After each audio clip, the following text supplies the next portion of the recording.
Hey, this is the Brülosophy podcast. I'm your host, Marshall Schott, and we've got an extra special episode for you today. For the first decade or so of my homebrewing career, like I imagine is the case for many others out there, purchased ingredients on a batch-by-batch basis. Unfortunately, this meant that I often ran into the issue of poorly stored hops, brownish-tinged pellets in small, oxygen-rich baggies that had been sitting on a warm shelf for who knows how long. Well, a few years ago, I heard about a company who was selling hops in bulk to homebrewers directly from the region that they were grown in. Yakima Valley Hops has since become a household name for homebrewers who prefer their hops fresh and well packaged. They're also run by a really cool couple of dudes who I feel very fortunate to call friends. Now, as anyone who has listened to this podcast regularly or follows us on social media knows, Malcolm, Brian, and I were just up in Yakima for the tail end of Hop Harvest. In addition to all of the rad events that we got to attend, we spent a good chunk of time just hanging out at the Yakima Valley Hop Shop. That's their local homebrew shop there in Yakima, where I was able to convince John Snyder, Jeff Perkins, and Caleb Schwecke to sit down for an interview. A lot of great stuff that we got from that. If you're like me and you're into kind of the Discovery Channel documentary type of stuff, I think this is going to be a show that you really dig, because you're going to learn about the background of this place where most of us, I think, or a lot of us, are buying our hops from. So good stuff. Real quick before we get to that, I'd like to remind anyone who lives in or maybe passing through anywhere near any of us, we'd love to get you involved as an experiment participant. We've got contributors in Anchorage, Alaska, Chicago, Illinois, Denver, Colorado, Atlanta, Georgia, Fresno, California, and new to the list, Auburn, New York. You can shoot me an email, marshall@brülosophy.com, and I will connect you with the contributor closest to you. If you like what we're doing and you want to help us to keep doing it, you can head over to brülosophy.com/support, where you'll find a list of links to use when you do your online shopping. If you want to be rewarded for your support, you can become a patron of Brülosophy over at patreon.com/brülosophy. This has become a very popular option. Rewards include all sorts of neat stuff like access to Brew Crew private forum, unpublished recipes, unique discounts at YakimaValleyHops.com. In fact, this month, patrons are getting $5 off each pound of 2018 American pellet hops that they purchase. Again, that's the month of October 2018. If you're listening to this past that, I'm sure we've got some other great deals, but right now that's the deal. For just $3 a month, you'll be invited to attend a monthly live Q&A session with some pretty neat people. This month, I'll actually be the one taking questions from patrons, and given my propensity for unabashed honesty, it's bound to get pretty interesting. Coming up, we've got Dr. Charlie Bamforth from the UC Davis Brewing Program, Vinny Chilurzo from Russian River Brewing Company, and one of the best Czech Pils brewers I know, Annie Johnson from Pico Brew. And finally, we got John Kimmich coming on. He's from the Alchemist Brewery. He'll be coming on first thing 2019 as well. How rad is that, right? Also, patrons pledging at the $5 level or higher are entered into a monthly drawing for a $50 gift certificate to lovetobrew.com. All kinds of cool stuff just for helping us out a little bit. You can learn more about becoming a patron by going over to patreon.com/Brülosophy. All right, feedback this week is brought to you by Imperial Yeast. Now, I've been hearing from a ton of people saying that they decided to try Imperial Yeast, give them a shot because of our positive reviews. And to this day, I've not heard a single bad thing. In fact, a couple of local brewer friends of mine have made the switch and have zero regrets as well. At 200 billion cells per pitch right pouch, I found that I can pitch directly into most worts without any issues at all, without any starters, nothing like that. Now, Imperial doesn't, they're not promoting that, but that's what we've been doing. Their yeast is seriously just that good, as are the people behind the company. Cool folks. Go check out all they have to offer at imperialyeast.com.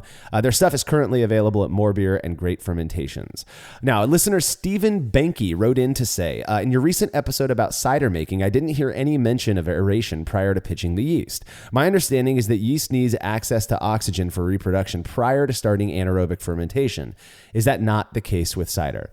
All right, so my practice is just to pour I'm usually using store-bought apple juice, so I just pour it into my carboy really vigorously and consider that good enough. Now, I did reach out to Matt Del Fiacco. He's kind of our resident cider freak, and so here's the response that he gave. He was also the one on that episode, so he says that oxygen is still necessary for fermentation in a cider the same way it is in a beer. However, when we boil beer, we drive a lot of that oxygen out of solution, hence the focus we tend to have on aeration as a step in the brewing process.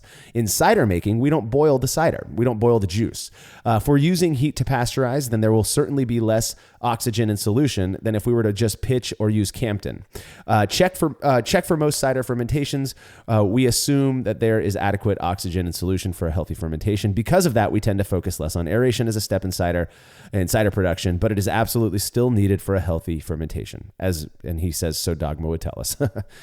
So again, yes, cider is necessary for yeast in general for fermentation, but that maybe we don't focus on it as much with cider because we're not boiling that juice. So hopefully that answers your question, Stephen. If you have any show feedback, you can send it to feedback@brülosophy.com or leave us a voice message by calling 951-444-0320. So one of the unexpected, though definitely not bad things about doing all of this Brülosophy stuff is that people seem to enjoy sending me beer to sample. It hasn't gotten old yet, at least. Well, listener Gabe Myers recently sent me a beer called Bidwell Wild from Big Ditch Brewing Company out of Buffalo, New York. Well, of course, I wasn't going to just keep it to myself. 1 minute beer review with Jersey and Tim. It's not hazy enough. Actually, it's fizzing like a sparkling cider. You're not done evaluating it. You go right for the taste. I didn't. Shablagoo. I told you it was like some fruity thing. Oh, do we know what this is? Hang on. I've smelt this before. It smells like gym socks. Oh, yeah. It's nice sour. It's sour beer, and we love the sour beers. I do like yes, it. we do. Yes, we do. It's a juicy sour beer. They're usually like drier and cleaner. It is a sour, and it tastes delicious. It is good. This is your wheelhouse. Although I got to be honest, every once in a while when I'm out on my trips, I'll have a sour beer. Like last time I was in Norway, there was a little brew place, and they had a sour beer in there, and I had it, and it was pretty good. And I ordered it just so that I could feel important because I knew what it was. It's clean. It doesn't have the watered down taste. It's juicy, dude. It's juicy and it's full. It's very good. I like it. It's almost like a fruity sour. What do you think, baby? I don't know. It's a guess. That's a guess. Maybe pineapple. Mm-hmm. I don't know. There's a lot of flavor in there. There's a lot of shit going on. It's very complex. Let me read the description that was sent with this beer. He says, the beer I'm sending is called Bidwell Wild from Big Ditch Brewing Company out of Buffalo. I know. So close. We almost had to edit that out. Out of Buffalo, New York. Named for a local farmer's market, it uses unsold berries, peaches, and grapes to cultivate yeast for fermentation. So they actually take the yeast off the outside, off the skin of these fruits, which is pretty cool. It's like, it puts the lotion on its skin. Right. It's then aged aged in wine barrels provided by the winery where I work, where this dude works. His name's Gabe Myers. Thanks, Good job, Gabe Myers. For 2 years. So this thing's... Man, that sounds like a lot of work. It was an old beer. Dude, it just needed to be... It is the most complex beverage I've ever had. And the first time I drank it, it took me about 5 minutes of smelling it before I even took my first sip. Wait a second. When I described it, did I not use the word complex? I think you did. I did. Stuck it. Well, Every time I smelled it, I got something different on the nose. And then once I started drinking it, it was just as complex on the palate. It's a great sour that I'm absolutely positive Jersey and Tim will hate. Do you hate it? But it would be pretty entertaining to witness them trying it. Do you guys hate it? No, I give it like no. 7 jerseys. Oh, I give it 10. This is delicious. It's a total of 95 Jersey Tims. So dude. Gabe, sorry, you're well wrong. Done. Yeah, in fact, I'm glad you're wrong. Yeah, so am I. He didn't know we were learned men. That's his problem. Come on, Gabe. There's a PS on here. He says, just a heads up, the brewery warns that this beer is fermented with unknown microorganisms and it's well carbonated, very well carbonated. Yeah. We got that. It should be handled and opened carefully to prevent excessive foaming. In other words, have a glass handy when you open it. I had 3 glasses handy, but it did not foam over. This beer's It's like delicious. a warning label to open Is the that beer. like where they're like, here, this pill will help you with your your hypertension. Side effects include you're going to be suicidal. And It may have Your grass is going to severe die. Your anal house is going to leakage. burn down. Yeah. So listen. Side includes near-death experiences and loss This of beer limbs. is fantastic. I It's already really drank good. it all. Yeah, it's really good. Yeah, But they're very good. Well, I mean, note to the world, we like sours, so... The fact that these guys like sour so much is something that still blows my mind today. I remember the first time serving both Tim and Jersey their first sour. So the fact that they really enjoyed this beer, I did too. And what's really neat is that this comes out of Buffalo, New York. My twin brother, who is also a home brewer, he doesn't brew as often as I do, but he does home brew. He lives in Buffalo, New York. I'm kind of hoping to send him out to Bidwell to pick some more of their awesome beer up for me because the beer was delicious. Gabe, thank you so much for sending it out. If you want your beer or any other fermented beverage you make or go and buy for us to be reviewed by Jersey and Tim on the show, you can email me, Marshall@Brülosophy.com, and we will get you all set up. When we come back, the dudes from Yakima Valley Hops sit down with us for a chat.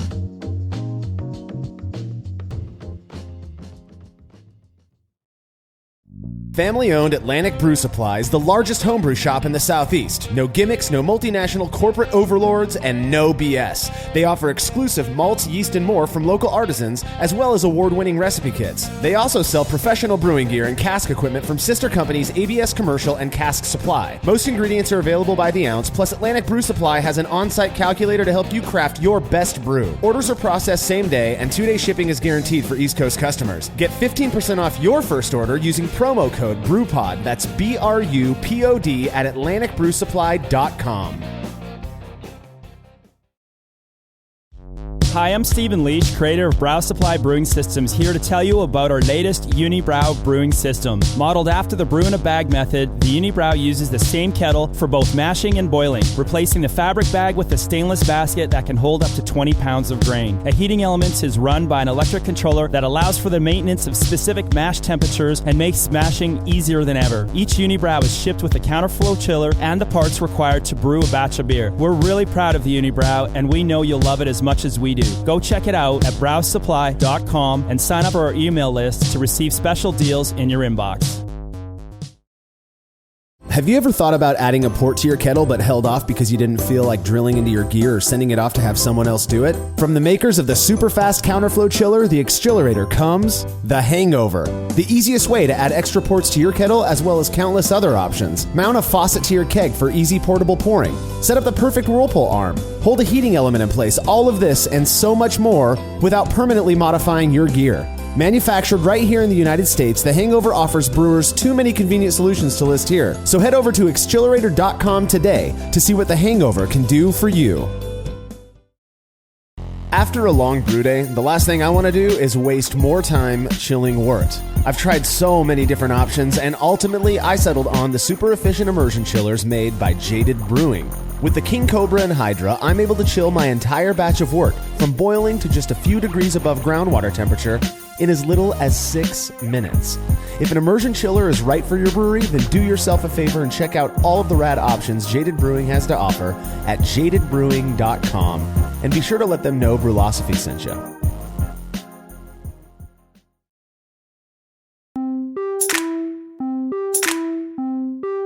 Well, we're hanging out here in Yakima, Washington with our friends from Yakima Valley Hops. You guys hear us talk about these dudes all the time, and I think they're some of the coolest people, maybe the coolest people in brewing. Yeah, not probably. Seriously, you are. We're going to talk about how you guys started this whole thing, YakimaValleyHops.com. We're going to hear a lot about the insider scoop on the industry of hops and all the cool stuff that you guys know. But let's introduce ourselves real quick. I'm John Snyder, one of the co-founders of Yakima Valley Hops. Jeff Perkins, I'm the other founder of Yakima Valley Hops. I'm Caleb Schwecke, I'm not a founder. And I'm Brian Hall, I'm a Brülosophy contributor.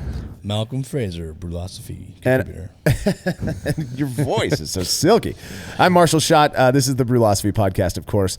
And just, again, Caleb, you probably recognize the voice over here of Caleb Schwecke from the late edition. If you're not listening to that podcast, go and do it now. It's a fantastic one. But let's get into this thing. I want to learn more about Yakima Valley Hops and how you guys got your start. You seem like you hate each other. So yeah, it's weird. The tension's palpable. Yeah, like get away from this guy. Yeah. So John, tell us what's your guys' story?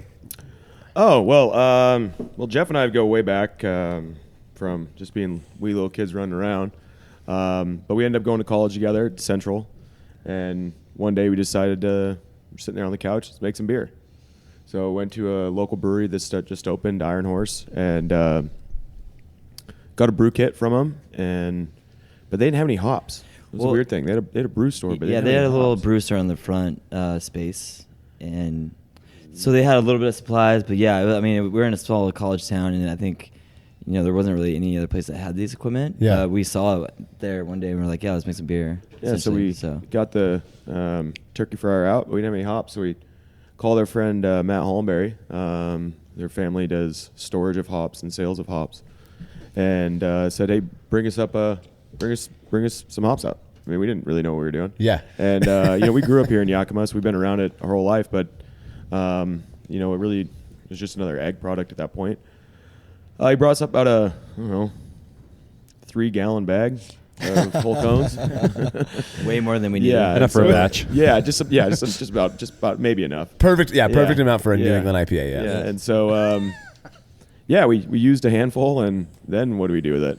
So we took it back to Iron Horse and just said, "Hey, do you guys want this?" And they're like, "Sure. What do you want for it?" I'm like, "Beer." So we traded. That was our first kind of sale. Is we traded hops for beer. So we called Matt quickly after that and said, "Dude, we need more." Yeah. We're gonna slang these things. Yeah, that's rad. Yeah, and it really turned into quite the deal. We just kept trading until they didn't want any more, and then Jeff's like, "Let's throw it on eBay." So I remember that. Yeah. He hooked it up on eBay. Yeah, started off on eBay. Realized that there were hops on there for sale. They didn't really have any crop year listed, and the varieties seemed pretty limited. But there definitely seemed a market for that. So we're like, might as well try it. Let's see, get fresher hops to homebrewers. So let's put them up there. And what year was this? Because 2010. Right. Okay. That's when it first started in college. 2010. Threw it on eBay and it sold instantly. Yeah, we started off doing like the auction thing, and then it kind of went to like the buy it now. Yeah. So we got a constant supply. But in the beginning, like auctions would end, so the prices would vary so much. That's so weird to think of. Yeah. And it would be interesting to go back to see what the prices were going for back then, because I can't really remember at this point. But the buy it now option, it started taking off a lot more, and then we were like, we need a website. So we were doing it. I mean, on eBay, we ran it for. I mean, we built this thing for about a year and a half on eBay. Yeah. And I remember people like emailing me, and this is before Brülosophy was around. Yeah. Even be like, I found this great deal on Cascade hops on eBay. Yeah. You got to buy it from these dudes. They live in Yakima. It got out of control. Yeah, it got out of control quickly. Like we were in his dad's garage, like his outside shop, and we just started going to yard sales and buying freezers and bought a seal meal and a food scale. Was it really exciting? I would imagine that'd be a super exciting thing. Like, it was exciting, but it was also like, what? Yeah, it was. What is going on right now? The original intent was just to like make some side money, but then realized that the market was there to expand. There's this a thing. huge vacuum. Vacuum. Yeah. And so basically, that started taking off, and then we were like, well, let's make a website and let's not mess around with eBay since they take all these cuts. And it became a nightmare working with eBay, anyways. So we're like, all right, Yakima Valley Hops, and if that URL was not taken, crazy name. Well, we tried URLs for probably a good hour up there, just thinking of them, and then it was just like, oh, let's try. There's no way. Yeah. And available. So you guys were at Central Washington University, but you were friends before you went to school together. Is that? Yeah, we've been friends like, I don't know, 6. Yeah, so you're like childhood friends. Yeah. And so you're at Central Washington. Were you guys like at school for business or what? Or at like? I was going to school for business, and Jeff was doing. Yeah, I was biology and chemistry, basically. Something completely opposite. Yeah, and then this thing came up, and just kind of created. I mean, yeah, I mean, it really it just it grew. It grew from the garage to. I mean, we had extension cords running out. We were with the eBay deal. It was an interesting ride at the beginning, trying to figure things out. I mean, we were going to all the USPS post offices, taking their padded flat rate envelopes. Yeah, the free ones. So much so that they just started being like, "You guys have to stop taking these." And so they could special order stuff for us, and we go down to the local like Mail and More and drop off packages in my truck and just fill the truck up. And then they gave us one of those big Santa Claus bags, and then we had a cart. And it just out of this garage, so gnarly. It's kind of funny because at one point you're like, I think we have a business. Yeah. I mean, when is this getting real? Yeah, I think it was, a lot of good ideas present themselves in timing, right? So Totally. It was like a good time. Like it seemed like the home brewing market was accelerating, and craft beer in general was accelerating, right? I mean, craft breweries were exploding all over the place, and so. And then also the information on the internet, right? The sharing of information and people going, oh, hey, I can brew too. And, you guys are a good outlet for that in terms of learning and expanding the science of brewing. So then we were in that garage. We realized that, it was going, way gangbusters. So we needed to actually take this more seriously. And so I think we both kind of collectively came together and was like, all right, let's actually do this. Well, when we started meeting people at all hours at like a Fred Meyer parking lot. With bags of green pellets. like people are like, jungle. what the hell are these guys up And to? I'm pretty sure Bergen's neighbor was thinking that's what we were doing. I guarantee. The They think lights we're were all on. making meth already. The lights were on all night, and we're in there hand packing leaf into these clear plastic bags and shipping them. I was waiting for that door knock. Sure. But then FDA, whatever. Yeah, FBI. I don't know. Somebody coming over. But What is this the cover for? What are you guys actually doing? yeah, exactly. It's hops. I swear they're just hops, man. They're just Seriously. hops. No, seriously. Yeah, they are. But yeah, I mean, we just kept expanding in there, and it just more freezer space, and it never really got real. We're still growing quickly, so we're constantly changing. This business is not. I mean, I can't believe it's been 7 years. It's insane. So, you guys, when I think of, or when I was first introduced to YakimaValleyHops.com, the biggest appeal was finally somebody selling bulk hops on a homebrew scale, right?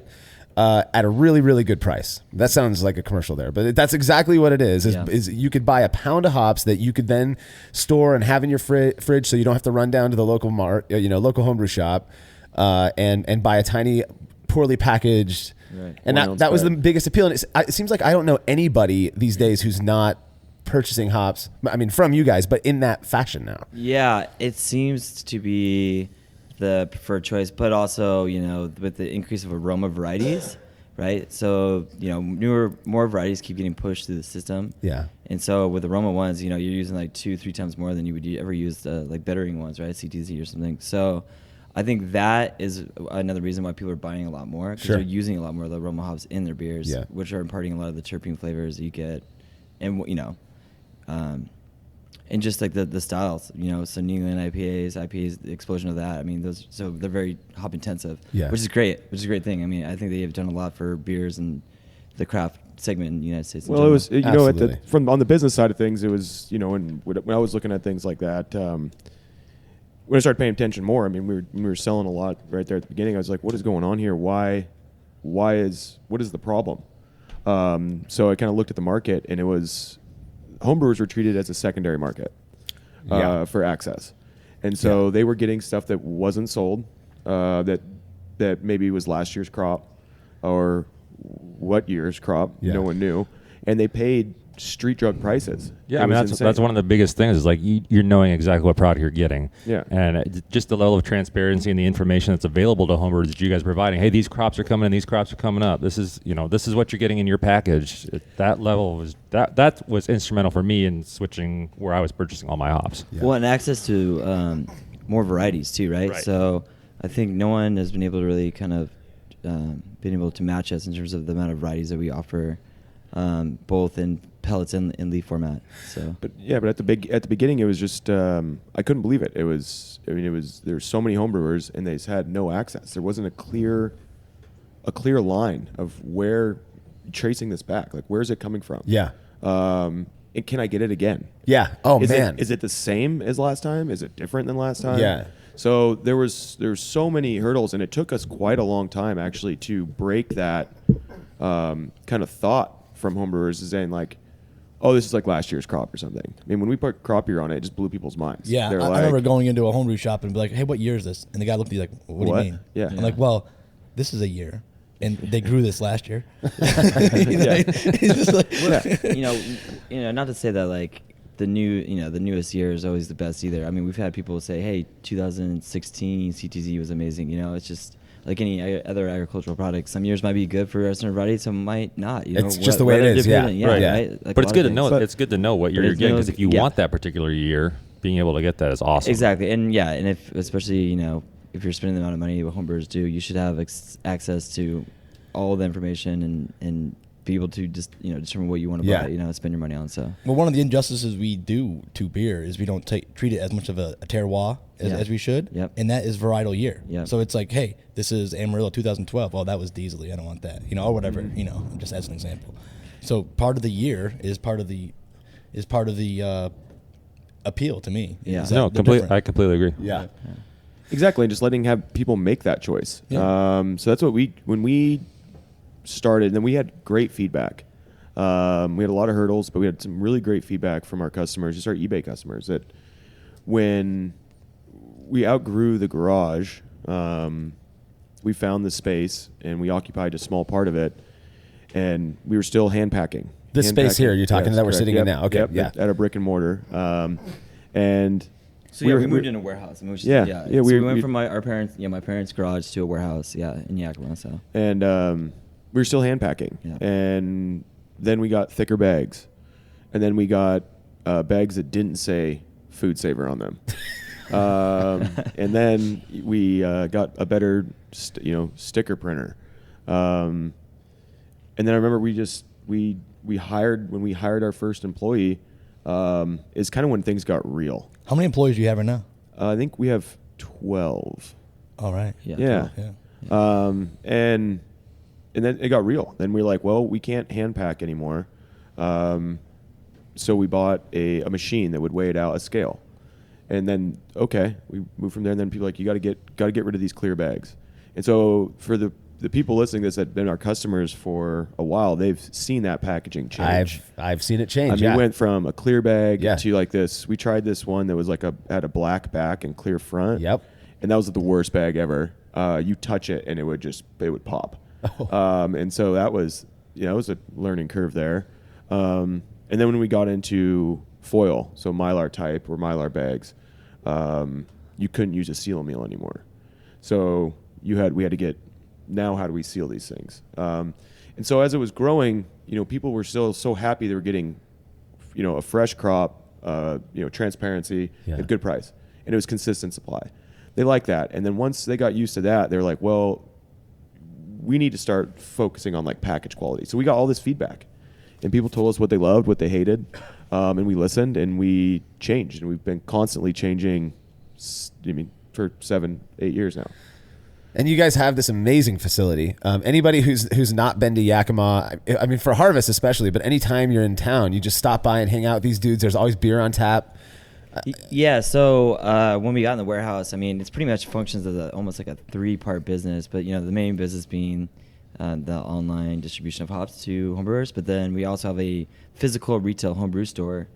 We had the space, and Yakima really didn't have a fully dedicated homebrew store, and so we decided to build that, and so now it's Pandora's box. Still question that decision. It's so questionable, right? Mm-hmm. But it also lets us keep a breath on what's going on in the homebrew industry in general, in terms of innovation for products, and then also just a front where people homebrewers could be in Yakima and come buy hops. That was the other issue, right? Breweries can come and buy these bigger boxes, but there's never been an outlet in Yakima. You're in the heart of hop country. Why can't you get hops as a homebrewer? Well, currently, before we came around as a homebrewer store here, hops grown here were packaged here for homebrewers, shipped to Kent, Ohio, and then shipped back here to be sold. Yeah. In your small pack. So I know you think that one through, and you're like, "What did you just say?" But we just could not wrap our head around that. We're like, "What is going on here?" So with that disconnection, it was just like, "Wait, we're Mecca. We are Graceland for hops. Totally. And you can't buy them here. There's no place. The closest place to buy them is Ellensburg, 35 miles away at the Ace Hardware, and then our Ace carried it. Yeah, and it was really, that's what pushed us most to do the homebrew store, was that it just wasn't proper. Yakima needs a proper homebrew store, and it really helps, Jeff said, keep it kind of keep the finger on the pulse on trends, and innovation in the tech is insane. That's awesome. It just keeps going. You can go so far into this thing now. Than before, you just had a thermometer. Look at Pico Brew. It's nuts. It's nuts what you can do. It's automated brewing now. It's impressive. It's incredible. And so much of that stuff. The thing I've been and you look at hops, look at the crazy innovation that's happening just in hops right now. Right. And maybe you guys can speak a little bit to that. Is everywhere. So I've been coming up for, I think it's my 3rd year coming for harvest now. And 3 years ago there was talk about these different extracts and all that, and it seems like the focus on just that side of hops is continuing to grow and become, but there's just so much going on. And then these, we can talk about Neo Mexicanus and the innovation that's happening just with varieties and whatnot. Yeah, I mean, taking that, playing with hops. I mean, people are constantly trying to innovate or improve utilization and storability. There's all these things that you can do with them, but at the end of the day, I mean, you can use pellet or leaf. Yeah. But now you have extracts. You have top note extracts. You just have alpha. Yeah. Like our hop shots. But they're constantly coming out with it, and what we're trying to do is we're trying to stay on top of that to find something that can, because it's all really focused to breweries, big breweries, because when you can stop using pellets and just use all extract, your yield is it's there, it's done. So you're saving. Right. There's a lot of money behind that because these big breweries, I mean, the big boys are the ones really driving this. Now with craft coming along, there's more focus that something a home brewer would like to play with. The trouble, kind of the challenge with that is how do we get that and deliver it at a price point that's fair? Yeah, because these are multi-million-dollar, tens of $million facilities that they're trying this stuff constantly. So to get a 5-gallon jug of extract, thousands of dollars. And then it's like, how do we break that down? How do we get that to a home brewer for utilization? There's something to be said about, the romanticism of using like whole ingredients and not using extract stuff, even in cooking. And so, it'll be interesting to see if the homebrew market really kind of shifts that way. But I don't, even in the craft beer market, it still seems that everybody wants pellets. They still want the actual real product and not like the synthesized down processed stuff at this point. Well, and I mean like you were mentioning food and all of that, I think, and Malcolm, you could probably speak to this more than I could, but there is something, I don't even know if it's just romantic. It's there's that certain something that you get from using the real thing. You know what I mean? Well, you have control over it, right? Yeah. You see it like this is like a plant product I'm putting in my beer. It's not like some sort of derivative like oil that you're putting in, so I don't know. Yeah, it's interesting. Well, you guys have obviously grown. I think, and I could ask you to talk about it if you want to. Go ahead, but I know you guys are pretty humble. That you guys have changed homebrewing because of access. Purely us having access. I mean, Malcolm, you started brewing, 400 years ago, something like that.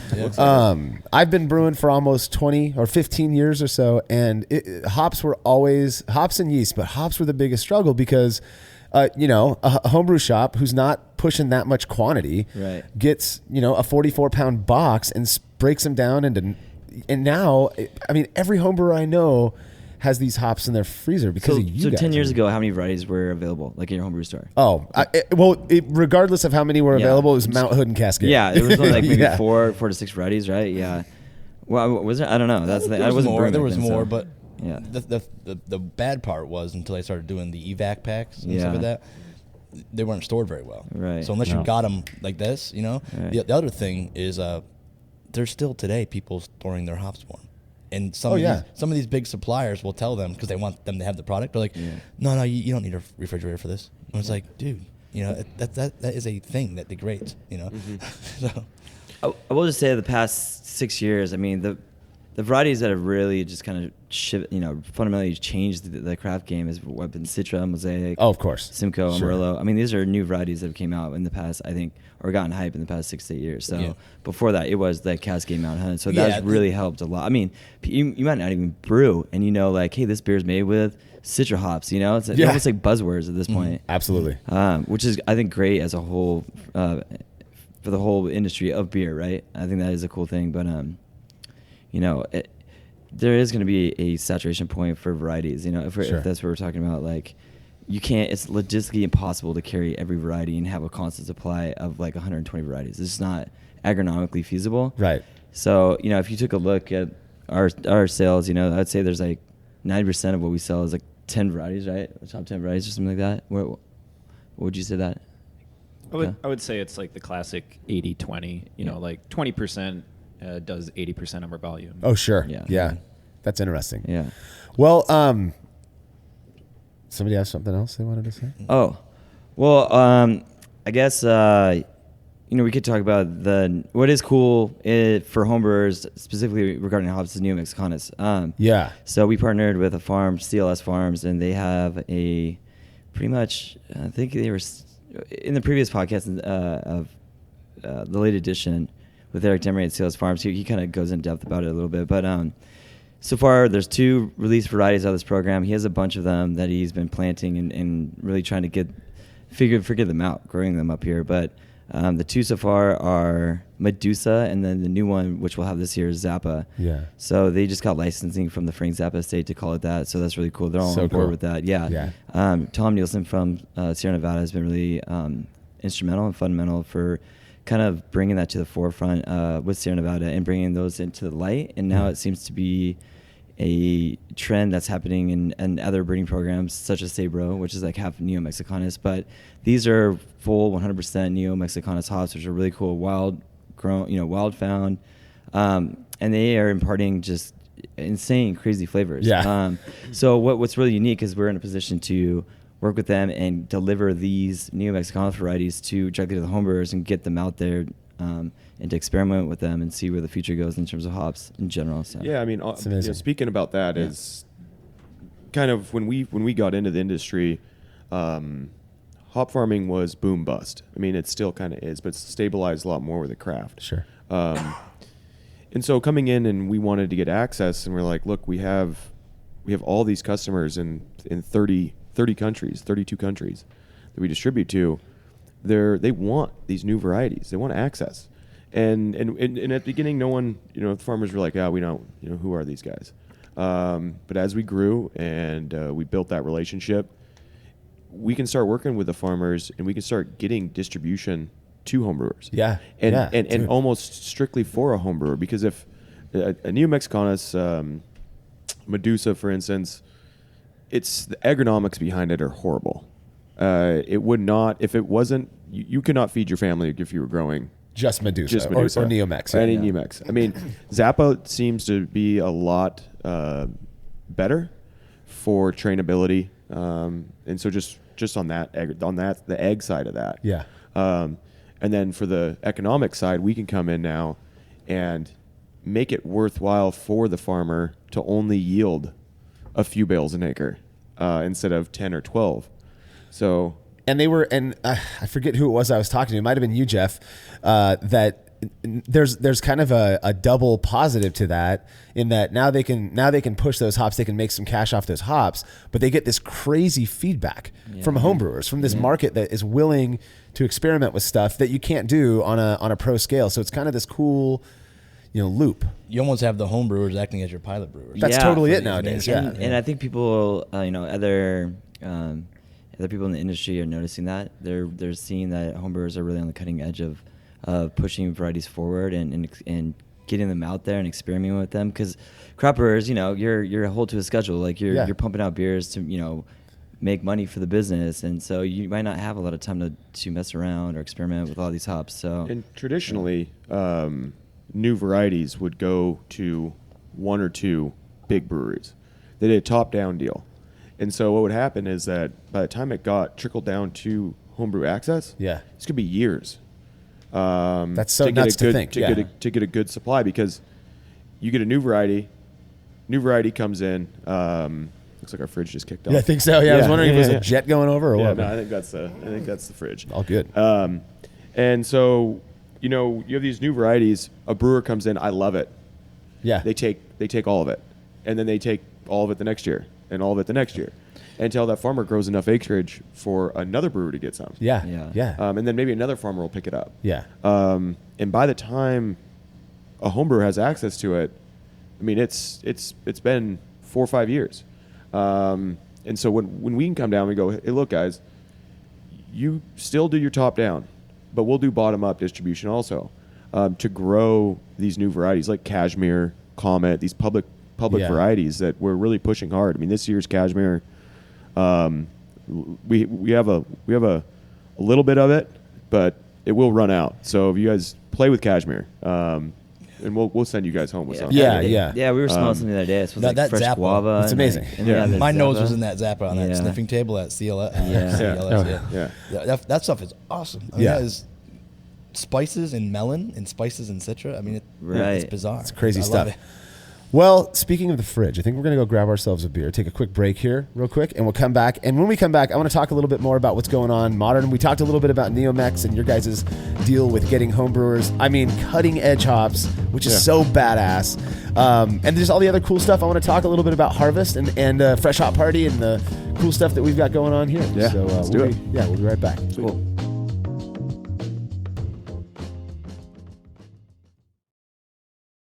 As every brewer knows, the best beer requires the best hops, which Yakima Valley Hops provides fresh from the source to brewers around the world, carrying everything from classics like Cascade to modern favorites like Galaxy and Mosaic, as well as other ingredients and gear. Yakima Valley Hops has it all. And don't forget to check out their new podcast, The Late Edition, where the YVH crew goes into depth on our favorite plant with industry experts. Head over to YakimaValleyHops.com now to see all they have to offer and subscribe to The Late Edition wherever it is you listen to podcasts. When dumping wort-soaked grain and leftover low-gravity wort while cleaning up after a brew day, do you ever wonder what your true efficiency would be if that wort made its way to the kettle instead? Using the brew bag, a fabric filter for all mash tuns and brewing methods, allows you to capture every last drop of wort. Not only does this increase kettle efficiency, it lowers your grain bill, which saves you money. Throwing wort in the trash is like dumping a 12-pack down the drain and just doesn't make sense. Use the brew bag and leave no wort behind. I've been using these filters for a long time and recommend them to everyone. I never have to worry about a stuck sparge and cleanup is fast and easy. Go grab yourself a brew bag fabric filter at brewinabag.com and be sure to use code TBP17 at checkout to get a discount on your order. Shopping for brewing supplies online can be a real hassle, which is why we recommend Love to Brew. They've got great prices, super fast shipping, and they carry exclusive products like East Coast Yeast, the Brewer's Essentials brand, and their award-winning beer recipe kits. They're also the only place you can pick up your very own Brülosophy recipe kit. The numbers don't lie. Love to Brew has hundreds of 5-star reviews and thousands of brewers are choosing them for their supplies and ingredients each year. Experience the difference at lovetobrew.com. That's love, the number 2, brew.com.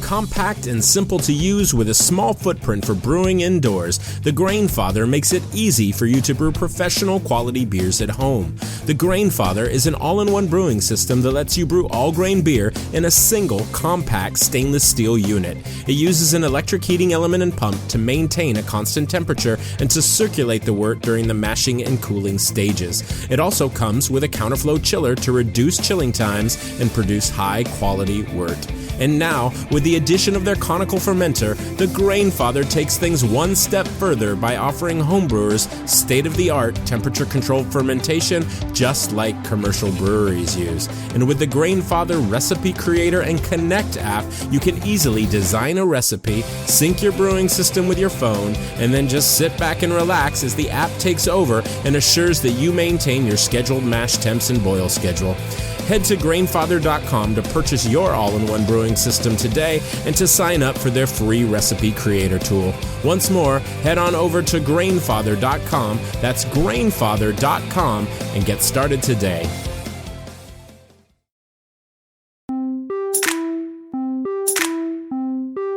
So we talked a lot about your guys' history, where you came from, like childhood friends who started this rad business, slinging hops, and I, again, I think kind of changing the homebrewing world at the very least, because you're providing us with a product and the quality of product that we have available that we've never had available before. So I think that's rad. But today you guys got a lot of cool stuff going on. You're in this rad facility out here in Yakima and doing some pretty cool stuff. We just got off of the Fresh Hop Party. Fresh Hop Party. And this was the fifth? Yeah, this is the fifth annual Fresh Hop Party. It's the pretty much culmination of hop harvest, and then also the celebration of drinking fresh hop beers, as most people probably know, most brewers know about. But it's the idea of getting hops before they get kilned, and then put in beers, and they kind of impart different flavors, and you try to do that within 24 to 48 hours. And so, it's really kind of caught a craze here in the Northwest, and I think it's kind of catching around the nation. But it's kind of you're kind of like pinned down to the geographic area of where you're at to get those hops because you have to use them in such a timely manner. Yeah. Okay. So let's talk about fresh hops. People are getting fresh hops from you guys all the time. They're fresh. Yeah. We're talking about what some might call wet hops. Wet hops. Right. Yeah. So hops unkilned. Unkilned, right off the vine. They're just harvested. And there's people who grow their own hops at home. Which, man, we could do a whole show just on how to grow hops, I guess. But I could do a show on how not to grow them. Yeah, just don't do it. Don't do it. Yeah, it's a weed. Don't put just chemicals on top. Make sure you dilute it with water. Yeah, right. But wet hops. People who grow their own hops do, you often see on social media, they take them off and they're brewing these wet hop beers. I think you have to do something. It's like 6-to-1, right? 6-to-1 ratio, basically. Yeah.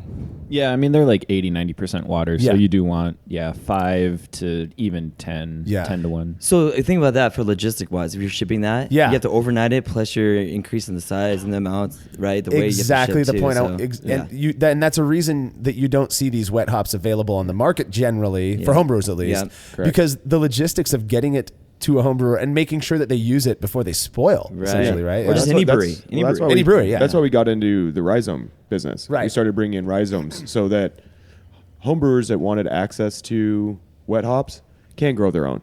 And it's also, you have the connection with this product a lot more. Yeah. And I think that's a really cool thing for a homebrewer to be doing. Totally. It's growing their own ingredients and going for it. It's much easier to respect it once you've killed like 3 hop plants. You understand how hard they are. I mean, they're not hard, but and they scratch you up. They make you bleed once in a while, so you respect them. Take over your yard. They get out of control, and But that was a big thing. Is we did wet hops. We offered wet hops at the beginning because we want everyone to enjoy it. The logistics behind it is impossible because and we couldn't get them to the consumer. I mean, we could overnight it.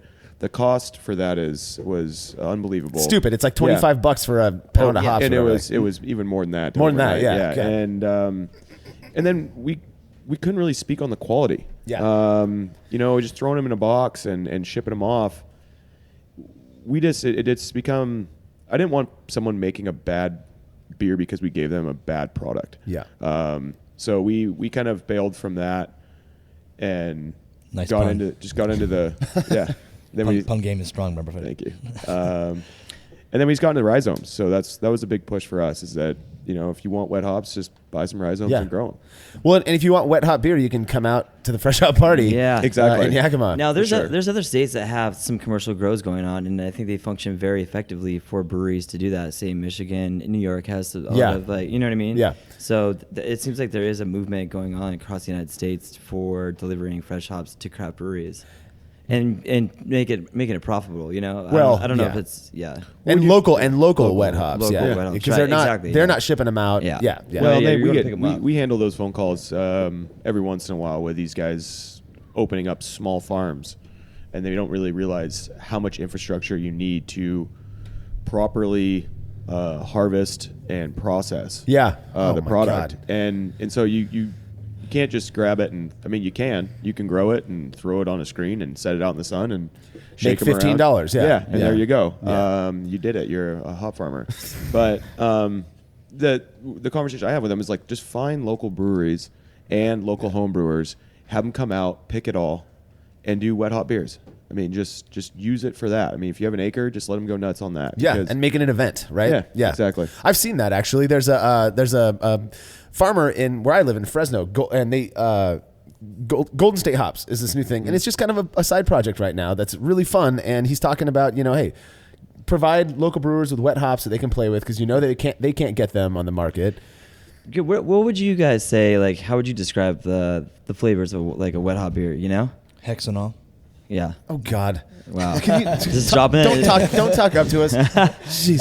It's grassy. It's a grassy vegetable component, but it's just not just that. So I like the fact that it's kind of like fresher fruit. Yeah. To me, it seems like it's fresher fruit, almost like underripe fruit. It's not unpleasant. It's actually quite good. Yeah. And you get access to some flavors that would oxidize off during the processing. Yeah. Well, during processing. So where we were yesterday, they said 100. Well, they have it in their advertisement. 125 degrees is what they're kilning at, right? Yeah. You are volatilizing something there. Yeah. So, Right. So I like the fact that I would liken it to instead of eating a ripe banana, it's like eating a slightly green banana. You have some of those green notes. It adds nuance. I mean, this phenomenon, that's pretty recent. I mean, I don't know, like in the past 8 years, it seems to be progressing. I mean, it's nowhere near the popularity of like New England IPAs or something, but for one-off type of beers, it seems to be catching. Well, and the problem fire. is you can't hold a keg of fresh hop beer for very long. Neither New England IPAs, right? What I like though is, so I've seen people do these wet hop beers where it's all grass. To me, it's unpleasant. I had a couple last night, actually. Yeah. Well, no, at the party, your party, there were some really good ones. Like they did a great job, maybe because it's a thing now up here. Yeah. But, and then where would we be? Bale Breaker? Yeah, Bale Breaker. Man, they had some great beers.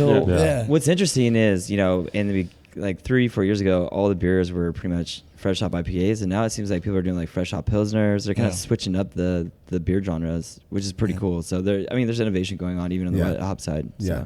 And I like how we are defining that, right? So wet hops, instead of fresh hops, and then also instead of using leaf, we're using whole cones now because it isn't leaf material, right? We're selling whole cones. It's not a leaf. Of hops. Yeah. It's not leaf, but for some reason, it's so ingrained in people's consciousness, and so I've been trying to change this. I want to correct people, but you're just that guy. I know, right? You are that guy. I know, but I just don't. I'm just put some leaf in there, man. Yeah, I'm like, no sticks, no stems, no seeds, son. You want some leaf in your beer? No stems whole and seeds that you don't need. Both, son. Acapulco. Yep. Gold. So Fresh Hop Party, though, it's an annual thing for you guys. I know it's got to be hell of a lot of stress for you to plan. This thing was huge, and it was amazing. I had a ton of fun. Yeah, some of the best beer I had all week. By the way? I think we've got about 1,100. 1,100 people. 1,100 people. Yeah. It was one of those things that when we got into the industry and started dealing with all these people, we found that the beer industry is homebrewers and craft side. People are awesome. The people in this industry all around are awesome, and they're very genuine. They're great people, and just here in Yakima, the infrastructure, all the people that work in the fields and the brokers and the farmers, Fresh Hop Party for us was a celebration of the end of harvest. Getting a beer out that you have a connection to, because with fresh hops, the brewer is coming out, throwing a bag under, pulling them. There's a lot of connection there. Yeah. And so it's this big celebration at the end of the year for everyone's work. And they get to see it right then and there. And for us, we try to keep it to focused on that celebration, so that we keep it price point low. Everyone come try it. Doesn't have to break the bank, and give it a go. And wet hop beers aren't for everybody. Some people love them. They're really polarizing. But people come here just to celebrate. It's awesome. It is like the harvest kind of festival now, right? And it's like it's the end of a lot of farmers come out because it's the end of picking, right? Yeah, and so they're just so excited to be done and like, hey, another successful harvest. Let's go drink some beers. But also at the same time, now there's wet hop beers to enjoy as well, so to celebrate as well. Yeah. So there was some dancing around fires, right? Yeah, like exactly. in weird clothes and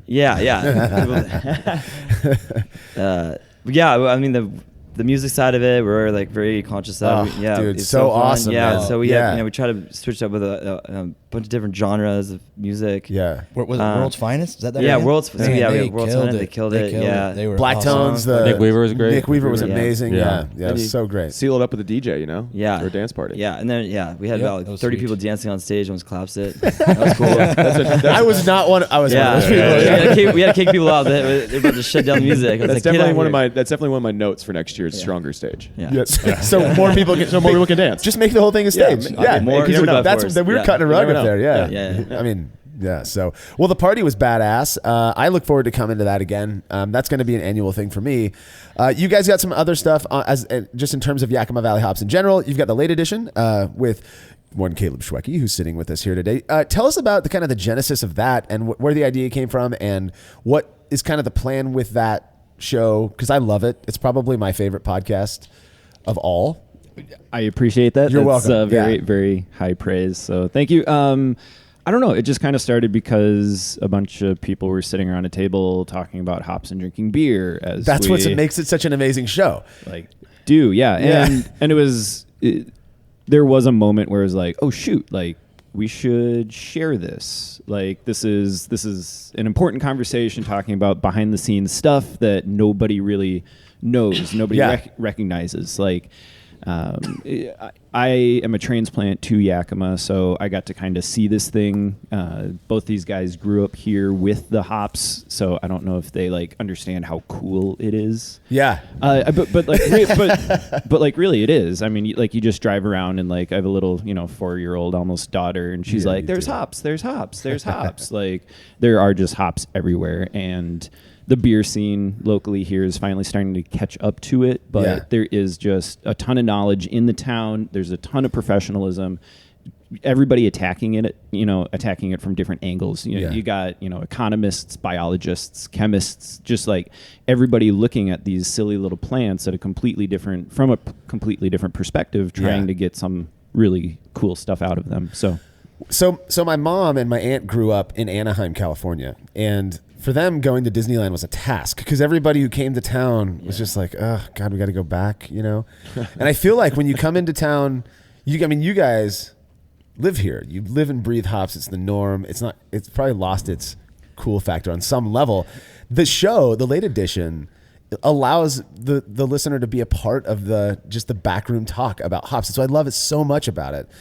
Just sitting shooting the shit on hops, and you got farmers and all, like you said, all these great people. I love it, man. Well, that was a big thing, is that all these people coming through the door, and all these conversations that we had, we talk with people that are deep in the industry every day, every single day, all walks of life coming in here, and we have crazy conversations about scene content and how that transfers over into beers, and it's like all this stuff that we just have a daily, that conversation just happened. Yeah. And now Caleb's able to capture that and share it, and a lot of people, there's a lot of those things going on, but just kind of a hop industry focused conversation or podcast. Yeah. And it's deep. It's focused and it's deep. It's not superficial. It's not dumbing it down, but you get this really, I think, intimate understanding almost of how it works and how important hops are, not just to brewing and beer, but to Yakima and to the area. And there's this feel to. Anyways, I just think it's so cool. It's one of the reasons I love coming up here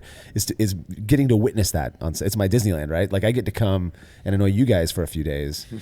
Yeah, I think one thing that's been really shocking from my perspective is how many brewers come up to Yakima during this time for selection. So they'll select their hops for the year. I'm talking bigger breweries, right? Yeah. But just getting to know, Tom Nielsen from Sierra Nevada, for example, or, all these other brewers from some of the biggest breweries, Firestone Walker, Oscar Blues, all these kind of bells. And you start to build a kind of relationship with them when you start seeing them every year. They come into town, they start stopping by, and I think that is... There's no other place that I know of in the United States that brings these type of caliber of people under one, in one area at one time in concentration levels. It's so cool. It's so cool. Outside of the CBC, I guess, Craft Brewers Convention does that effectively too. But yeah, not at Sports Center. Yeah, not at Sports Center. Right? They always, So, but that doesn't get boring. So meeting new people here throughout all of August and September is probably what I find most enjoyable. Yeah. So. It's awesome. Yeah. Well, what do you guys have plans for the future? What's your plans for the future? You got anything cool coming up, and any new hop things you want to tell us about? So Caleb's going to be continuing the podcast now that it's proven to be really successful. So we have a bunch of new guests that are going to be coming up. We're going to be doing some collaboration with you guys that we've been talking about. So maybe you can elaborate on that a little bit. We've been talking about I think this was an idea Caleb had a while back, was to do to bring in like a very brief, like a hop brief on what's going on. Yep. Again, kind of keep our thumbs on the pulse of hops in the homebrewing world, and have it be a regular bit on the show, maybe once every couple of weeks, once a week. No. Maybe once a month. But I think it's going to be cool. We're going to keep talking about that stuff. And of course, we're going to keep working with you guys on the Hop Chronicles stuff that we got going on. And that's been one of the most, I think, satisfying projects that we've done, because the type of data that we're putting out there is so incredibly interesting. And go ahead. I think that's how our relationship originally started, right? So you contacted me on email and was like, "Hey, I have this idea for Hop Chronicles. Is there any hops that that I should showcase or look into?" And I think that's how myself and Marshall started a relationship. And couple, fast forward like 3 years, we're on like a hop tour together, and we're like, whoa, you're Marshall from Brülosophy, but it's provided a lot of exposure and data for hops, I think, to everyone, brewers and homebrewers, and I really appreciate that big time. So just access. Yeah, and access to information. Yeah. It's great. Well, yeah, and I thought it was funny because the first thing of hops you sent me like 21 ounce bags of different hops, and I was like, like, what am I supposed to do with this? I was like, this. I don't think you got the idea what the plan is with this, but yeah, that started our relationship, and we started hanging out, and I came up 3 or 4 years ago, I forget, and we were out at a hop field with Hopsteiner. Yeah, and then like next thing you know, we're like hanging out at HomebrewCon. Yeah, we're like now sharing a booth, and then now we're doing collaboration stuff. So it's been a really cool relationship with you guys, and then also it's awesome. You got the whole crew coming out now, and so it's really kind of It's awesome. Yeah, we look forward to doing more stuff and coming. We were talking about other ideas we could do for hop. Yeah, we have so many ideas. So many freaking ideas. Which ones are we going to execute on though? Yeah. Right? Yeah. So I don't want to reveal any of them yet. Yeah. Yeah, it's awesome. Well, hey, we got some people, some local brewers from Yakima Craft. Why don't you guys come up here in a sec and we can talk about what you guys are up to. I think it's cool because we can get the perspective of some folks who are actually using wet hops in their brewing, and we also got to try your guys' rad wet hop beer. So we can talk about, and also a new hop that you guys might know some about, right? Sabro? Is it called Sabro? Sabro. Yeah, Sabro. Yeah. So why don't you guys go introduce yourselves? Cool. I'm Tim, the operations manager at Yakima Craft Brewing. And this is JT, the owner of Yakima Craft Brewing. Awesome. Tim and JT, Yakima Craft Brewing, one of the many breweries in town here who participated in wet hop beer brewing. Tell us about the one that you guys had on recently. You talking about Sup Bro? Yeah, Sup Bro. So we got access to Sabro hops this year, working with Haas, who is our neighbor down the street. And so they came in and did a collaboration with us. We used about 300 pounds of wet hops, just did a single hop Sabro beer and called it Sup Bro. Ended up being hazy unintentionally, but it was just a great beer. Yeah, I mean, that was... Can you describe that hop for us? Yeah, I mean, it's a pretty complex hop, I think. Yeah. It's got some like tropical fruity flavors, but then also you get like a little bit of coconut in there, and with it being a wet hop, you get a little bit of that grassy too. So I mean, I don't know, it was a complex hop, and we really enjoyed it. We weren't sure what to expect when we first were brewing it, and when it came out, we were like, wow, we love this hop. It definitely made a statement. It gives you a little bit of a spicy flavor too. Yeah. It's such a weird hop because, like you said, coconut. Was that the one you and I were talking about yesterday? Like, this would be perfect in these milkshake beers that people are making, right? Because it adds like this weird vanilla coconut thing to it that's just from the hop. You guys ever had lassi, like mango lassi? Or it's like an Indian beverage. It's mango. It's mango, and sometimes they use cardamom, and it's a yogurt based drink. Okay. So you could do like a milkshake IPA with that hop. Yeah. And that brings the spice component because it has like this odd spice component. Right. It's like a black pepper, and it has citrus. But I was thinking in particular it had mango. Yeah. So no, you can definitely get that. But I thought this would be great with some lactose. Yeah. And you could play up the hops and late hopping and right. Ooh man, I'm happy. So there's not going to be any Sabro left or after this. Because, New England IPA, let's buy it all up. But really, it was a unique beer. I didn't know that was a single hop beer though. Yeah, single hop beer. We dry hopped it with like a little bit of Sabro again, but yeah, single hop beer, and they really wanted to showcase the flavors that you can get from it. Yeah. Haas did, and we were like, yeah, we're all in, whatever you guys want to do. Yeah. And we were a little bit worried about it, I don't know how a single hop beer is going to turn out, but we were pleasantly surprised by the outcome. How tell us about the brewery in general. How long has you guys been around? Like, what's your story?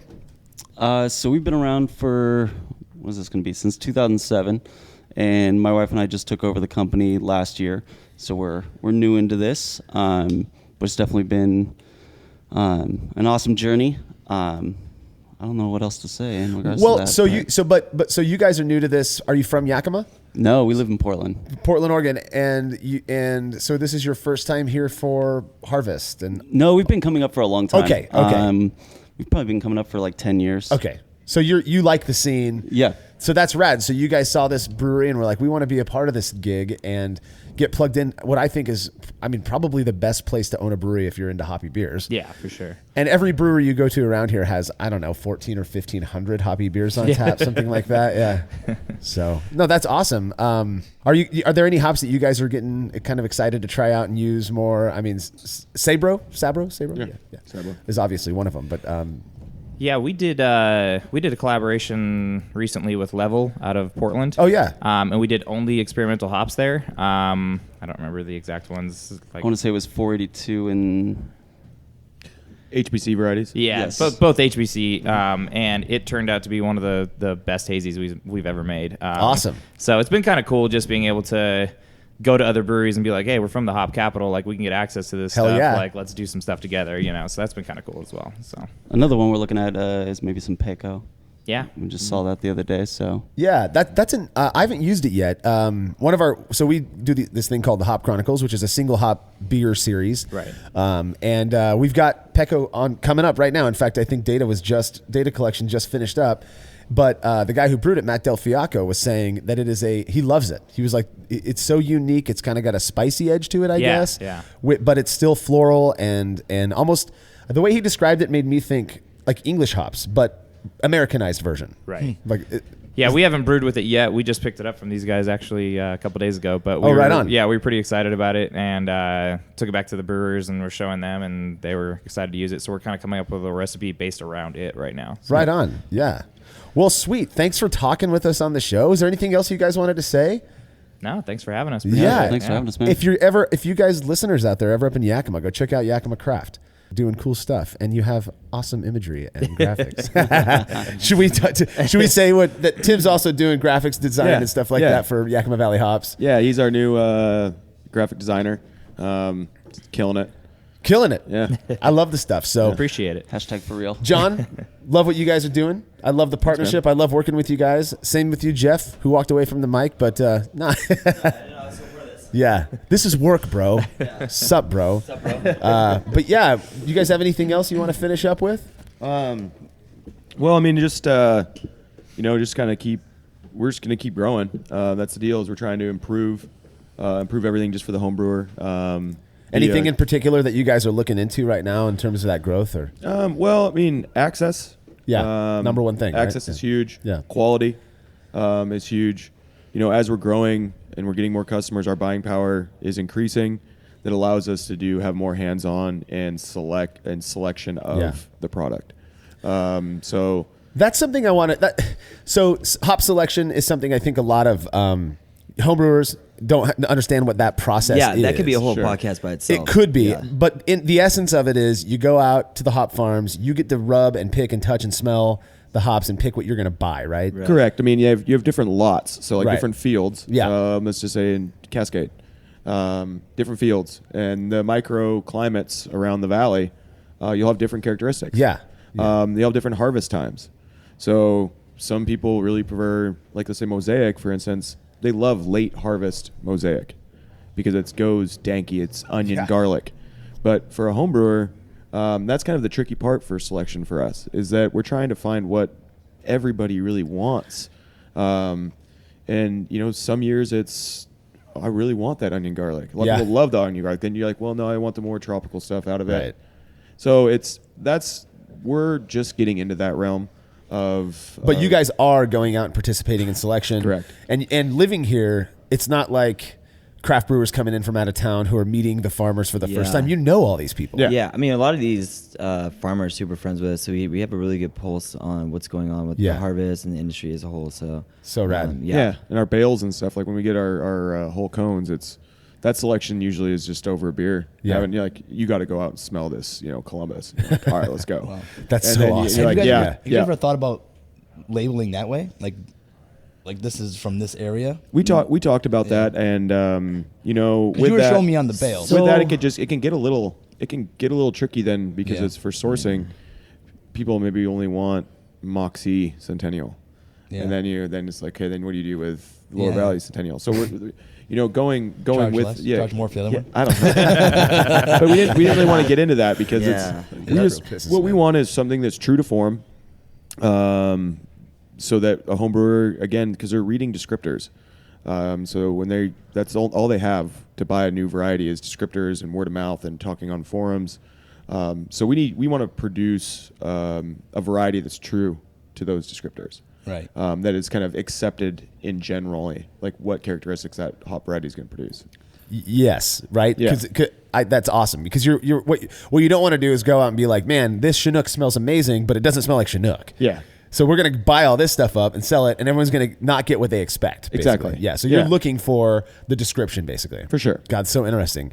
Well, I know what I want to finish on. If you guys don't have anything else, I will say that for anyone listening out there, if you're really passionate about hops, come during August, September, come visit us, come visit all the breweries that are here. We now have, I think 8 different breweries.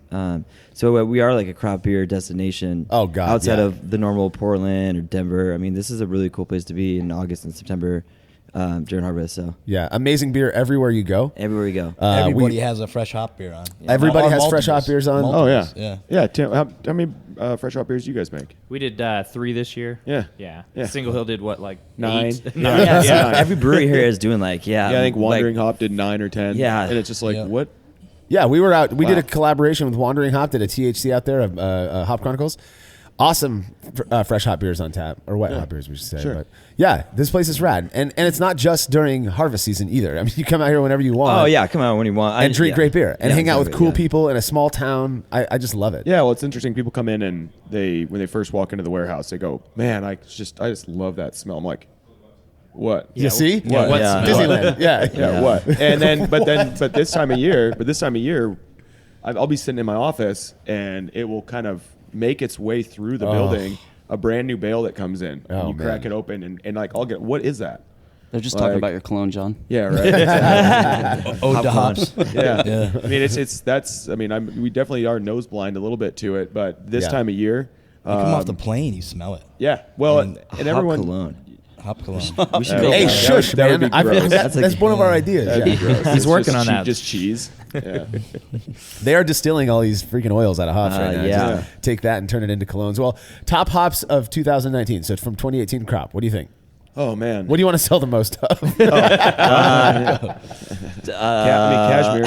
Cashmere. Oh, yeah. So the cashmere Comet smells amazing this year. Comet, yeah. Well, we just got done with the BA. So yeah, we actually partnered with that's something cool for this year, which they're going to be doing next year. So we partnered with the BA, and they're doing the new public breeding hop sensory panel analysis. So anyone could come up and participate, and kind of you kind of go through like an application that asks you some descriptors of what you think these hops smell like, and then there's a second part to it where it's like, do you really like this or do you not? So it's very simplistic, but they have about 50 different experimental varietals this year. I don't know how many they'll have next year, and they're trying to guide it in a direction of preference. Well, it's like HRC, so it's the HRC Hop Research Council. Yeah. Right, so they're going through that, and the big thing is growing these public varieties. Yeah. And there's a big boom right now with proprietaries, but it's just the publics are something that we're really backing. So it's Comet, Cashmere are 2 huge ones. Comet, man. So our thing with Wandering Hop was, we can talk about it now, it was Comet, 100% Comet hops. I think you got whole cone from you guys, right? Mm-hmm. Picked up some whole cone. I've never used that hop. It was kind of just a silent, quiet, hiding in the back. That hop is amazing. Yeah. Wow. I've had some really amazing beers at Comet. For a single hop beer, did you guys try it? I didn't get to try it, no. I think they still have some on. For a single hop beer, it had all of the complexity that you'd expect from multiple hops. It had great bitterness. That bitterness quality was good. It wasn't just bitter, but that lingering, it lingered for the right amount of time. And I took a preliminary look at the data that we got. It was like off the charts tropical with a little bit of spice and floral in it. Super good stuff. So Comet's the one I'm excited to use the most. Are there any other varieties that you guys are? Well, Medusa, Zappa. We're gonna have a lot of that this year. We're gonna get in some. I think we're gonna be some South African. Some South African hops for the first time. Oh, cool. We got a good source now for that. The New Zealand, anything coming out of the Pacific area, Pacific Ocean area is crazy, killing it. Like Vic Secret. Austrian Vic Secrets have been really amazing. Obviously, Galaxy, people are loving. But New Zealand keeps pumping out varieties like Rawaka, Waimea. I mean, those are Motueka has always kind of been there too. Outside of Nelson Sauvin that nobody can get. What's the deal with that? Why can't we get it? I guess they have a limit. They only have so much acreage, and it's been like contracted out for breweries for until like 2024 or something like that. Well, it's the big thing with that is that and it's kind of funny. You talk to some guys over there, because everyone's coming over here for harvest. Yeah. Talk to some Australian brewers. Their freezers are full with Nelson. Yeah. But they can't get Galaxy. Oh, that's interesting. Yeah, because they've contracted it out to people internationally. Exactly. So distribution there. As we're growing, we're building those relationships, and so our reach is getting further. Yeah. And we can get access to new varieties, just not here, but overseas in other countries. And so that's kind of getting exciting, because everyone now is chasing this aroma game. Yeah. Oh yeah. So now you're seeing different climates cranking out completely different aromas. Yeah. Some great, some are new. I mean, is like Sriracha Ace back, that was a really popular hop for a while. It's just all dill. Yeah, it's weird. But and then that died quickly. Yeah. Because it was all dill. It was all exactly. Dill and lemon zest. Yeah, exactly. That was, but people are loving it for a second. So that's kind of the fun and exciting thing is that we can reach out and grab just some flyers and just see what happens. Yeah. And then just move on. And I think that's kind of cool for everyone to get these access to experimentals and things like that. So that's why working with BA and Hop Source, doing the Hop Source deal and HRC, pushing new public varieties.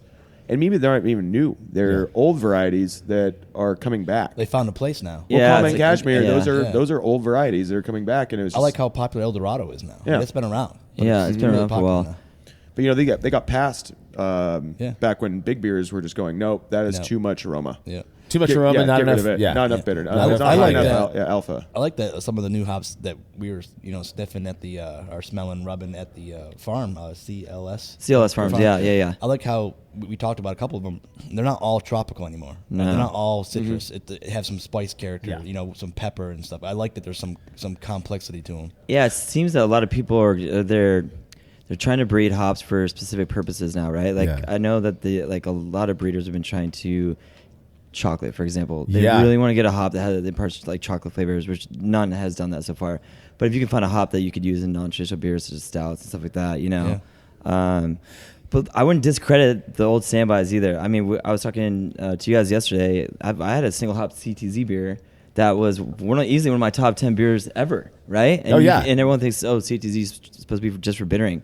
I mean, there's still a lot of innovation that can happen with, Cascade Centennials, Chinooks. So those old standbys are here for a reason. I still love Cascade. Yeah. I consider it the American Noble. Yeah. That is awesome. It's fun looking towards future hops, but I mean, their hops are here for a reason because they're good. Because they're good. Yeah, they're good. And some hops have been kind of pushed back. I mean, speaking of CTZ, or some people want Columbus, Tomahawk, Zeus. Just to clarify, CTZ. We got so many stories. That's what that stands for. Yeah, we have so many people calling about that. Well, Columbus, no, it's the same thing, but no one understands it. Yeah, I like Tomahawk. Zeus, not so much. Yeah, Zeus. And that can also be with kind of the terroir of it, or the different regions, because some farmers, these guys only grow Zeus, and so. Like I said, different areas will produce different things. Sure. Mm-hmm. So they might be. No, it's different. It's actually exactly the same. Well, I wish we plant, would talk about that more. I mean, not right now. I mean, as an industry, saying this is from here. This is this hop. Well, that's going to happen soon because with all the growing happening outside of, if it's growing up all over the United States, it can be a point of differentiation. For sure. Centennial it is here. Michigan, I think, is the other state that I would say, like, hey, these are Michigan growing Cascades that I've seen as kind of like. Kind of coming up in the hop industry outside of the Northwest, right? Yeah. But for the most part, I think you'll see that for Idaho, Oregon, and Washington. These are Idaho, right? Oh this yeah. is like we do it on the very this. grand scale. We'll say this is sods grown in the U.S. Right. But that's it. Instead of saying I guess that I mean you could say that in Germany, right? Hallertau area, Hallertau Tenning, but it's not German Tenning. It's grown in the Hallertau area. That's right. Yeah. So they're kind of like the first ones maybe to even really address that. Yeah. Delineate by region. Yeah, basically. delineate by region. Yeah. That could be the terroir deal, right? You're talking about. That's interesting. I predicted that a while ago. It will move to that level. As soon as the industry Goldings. starts maturing, East Kent Goldings. East Kent Goldings, exactly. And, you know, it's all. Yeah. That's Fugle's funny. UK is like one of the areas that seems to not have like a ton of progression in their hops. I mean, I haven't seen anything from the UK that's came out that's anywhere near the Roma stuff. Like Germany's trying with like Hotel Blanc. And hashtag Brexit. But I haven't seen a hop coming out of the UK that anyone is excited about. You Too know, soon? I don't know what. Yeah, it'd be interesting. I haven't really heard anything about that. Yeah. I mean, no one's pushing. Nothing. I guess the Czech area too. It's like, who wants Triskel? They don't you know? need to change anything. They don't need to I'm change- okay they're- with Czech size Yeah, you're being right. exactly what It's- it is. Yeah. So the move that I've seen, you said chocolate, and I remember talking with folks last year about trying to get chocolate in a hop, but like Tim was saying, the creamy vanilla, orangey 50-50 bar thing seems like that is really. I was talking to the folks from Steiner recently, and they were saying that that's what they're trying to breed right now is this orangey vanilla type of characteristic. Like an orangesicle? Yeah, dude. I think they have one that an experimental that's coming along. And I got to rub those a couple years ago, and it smells like a creamsicle. Yeah, I mean it does. Yeah, it's insane though. Then next year it can be gone. So I mean, these experimentals. I mean, that's a whole different podcast. But just it's fun to be able to just one time use them, and then the next year they'll change. Yeah. So I mean, it takes 10 years at least to get an experimental into some sort of commercial production. Which is kind of cool for homebrewers, right? Because oftentimes, and maybe it's through you guys or through some other means, but homebrewers are granted access to these really small, hops that there's just not much quantity of, and we get to play around with them and give our feedback, and maybe that's through you guys, maybe that's through some other way. Maybe future collaborations we can get more into depth of that, right? Yeah, having Brülosophy curate like experimentals along with us, totally, and get feedback from your listeners. So it's exactly what we need is a short and shoddy hop. I don't know how that's gonna work. You just fertilize it with human urine. You'd have to do something to piss people off, right? So, totally. Well, you guys are awesome. I mean, thank you for working with us in the way that you have. I feel like together we've done something really cool with the Hop Chronicles and all the other cool stuff that we're up to. And what you guys are offering to homebrewers is just badass. Yeah. It's been awesome. Yeah. I mean, it's been a fun ride so far. Yeah, let's keep riding. And just keep going. Awesome. More dance parties. Hell yeah. We do dance a lot when I know, we get right? together. Yeah, Dancing and sing. Dancing, karaoke, singing. The Brülosophy freaking thing. Yeah. Well, thanks for coming on the show. Thank you guys, Tim. You guys are awesome. Thank Yakima Craft. Go check out them if you come into Yakima. And if you want to read anything up on the Hop Chronicle stuff, you can head over to brülosophy.com. The Brülosophy podcast is made possible by the generous support of our sponsors as well as all of our rad listeners. We seriously could not do this without you. Cheers to everyone who has subscribed and left a review of our show. It makes a huge difference. If you haven't yet, please consider doing so. Head over to brülosophy.com/support to view a list of ways you can easily help us to continue producing this podcast. If you want a reward for your support, visit patreon.com/brülosophy. Thanks again for listening. We'll be back next week with another episode of the Brülosophy podcast. Until then, think beer. Start off the morning with some hot tea, lemon and honey cause it suits my bro. Put some herb in the bowl, yeah, it's homegrown. Ain't gotta go through the middleman no more.